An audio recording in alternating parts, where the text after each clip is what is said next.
Hard-fought game. I thought we competed harder and played more aggressively and more assertive in the second half than the first. Game came down to a few critical plays with a chance to win right at the very end. I think Bryce showed a lot of courage and fortitude and gamesmanship and gave us a great chance. Our execution was just not consistent enough, and with I think a tentative first half. A few key penalties mixed in, and yeah, a hard-fought game, and just fell short. What was the play from that last, I guess you had 27 yards to get there? What were you kind of hoping for and throw? Yeah, basically it's, for lack of a better term, Big Ben. And so there's three players that will go up for the ball, and then a trailer that will slide in behind in case it's tipped or knocked forward. And yeah, it's a nice throw. There was a bunch of hands that went up, and sometimes you come down with it, sometimes you don't. But Bryce gave us a chance. Can you explain the late penalty there? I mean, usually if this is pass interference, it's marked off from the line, right? So is that a mistake by the officials? I was told it was a spot foul. I saw it clearly, and yeah, the ball was in the air, and he pushed our guy down, and that was before he intercepted it and took off, but that's what I was told.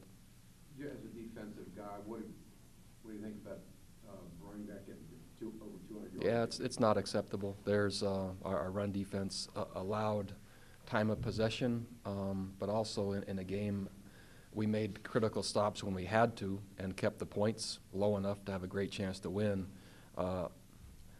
However, not playing the ball as well as their receivers played the ball and not consistently playing good run defense in terms of just being gap sound, that allowed Indiana to maintain kind of control of the game, it seemed like, in terms of momentum.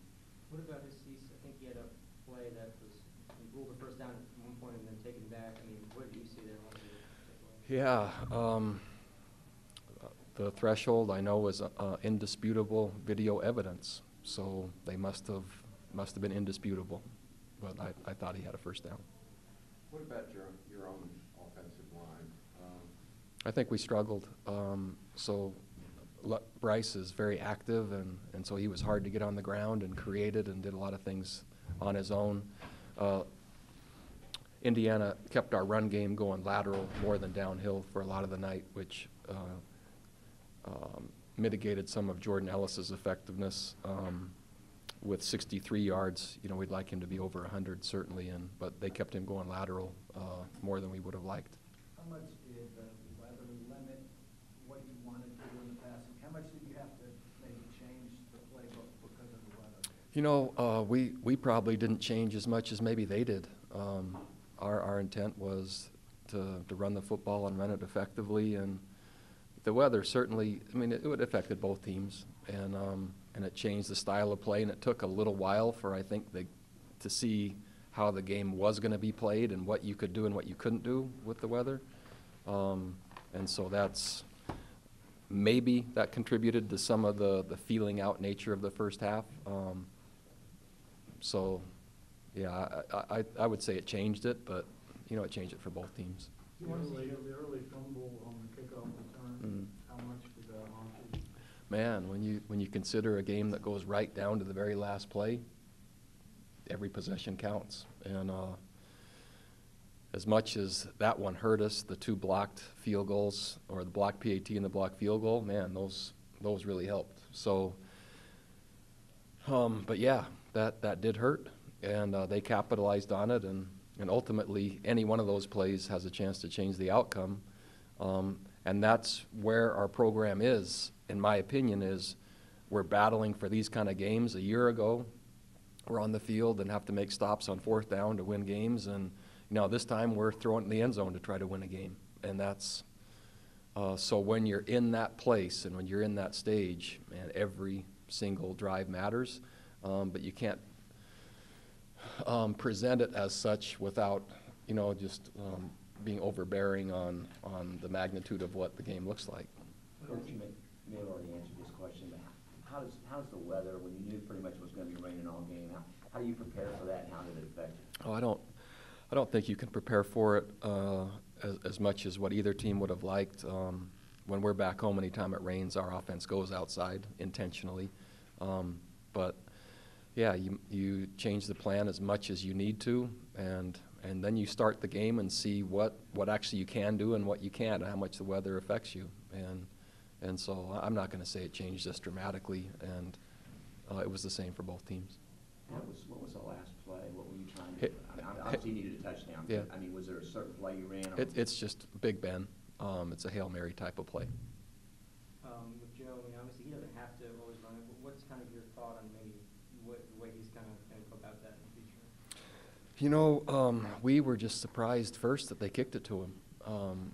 We kind of perceive him, well, I guess maybe we perceive him as a bigger threat than what they did. And so we were excited when he caught it and thought that would be a positive thing for us, and ended up not being. So, but we would love the opponents to kick it to Joe, and we've encouraged him to catch it and run with it. And the confidence is built is kind of regardless of conditions, and just unfortunately he didn't hold on to it today.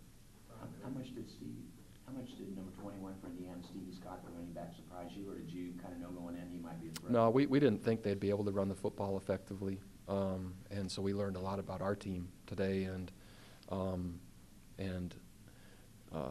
Coach Howell and the defensive coaches made some adjustments the second half, but there's a lot of takeaways there that we're gonna have to work on. You said that every play matters in a game like this. What gets you guys over that hump? What gets you guys that one play that maybe you're not making in a game like this? Well, you know, the same things that probably helped us in beating Georgia Tech and in beating North Carolina and in beating teams like that urgency and that mindset and that competitive spirit, I saw more the second half than the first. And it's the ability to sustain that mindset and that sense of urgency and that edge for longer. And again, it's, one or two plays is where exactly it is for either team. But a little bit of learning curve with Bryce now in his second game, but his fighting spirit and his battling and that last drive, there was a lot of really good things he did there, and so plenty to build on that way. Now it's just consistency and from beginning to end. You know, I think it was a tale of two halves, so we were tentative in half one and more aggressive and more assertive in half two today. There were a couple Indiana drives where they ended up punting, but they got a couple first downs along the way and were able to kind of flip the field like the last one. Were you happy with the third down defense in general? You know, the stops and let's just face it, 20 points gives you a great chance to win the game. So regardless of what other statistics happen, 20 points, you'll always be in the game. And so to the defense's credit, critical plays, critical stops, and doing just enough. But 20 gives you a great chance.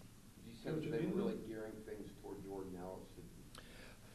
Yeah, I think so. And to some of the core plays that were shown last week for the first time. So they did a nice job defending a few of the plays that Jordan had real success with a week ago. Speaking of Jordan, he and Bryce almost lost a fumble on the match point late in the first quarter. Jordan didn't see another carry until almost 4 minutes left in the first half. Was he on the sideline to get his head right? Was he banged up? Was it the flow of the game? No, it would be more flow of the game. There wasn't anything headset-wise. It was just saying now intentionally not giving the ball. It was just from whatever we were seeing offensively that trying to exploit a few different areas. And there were two plays, one being Zacchaeus' touchdown catch where Jordan didn't really sell the fake. He went straight to the block. Does that kind of speak to the minute details of this option-oriented offense? Yeah, there's plenty to work on, and on a day like today in those conditions, there's plenty of things that then get exposed even at a higher level, especially in week 2 with our quarterback. Again, having said all that, my message to them was I really liked how they finished the game in terms of the mindset of the second half, and that in and of itself gave us a great chance, right at the end.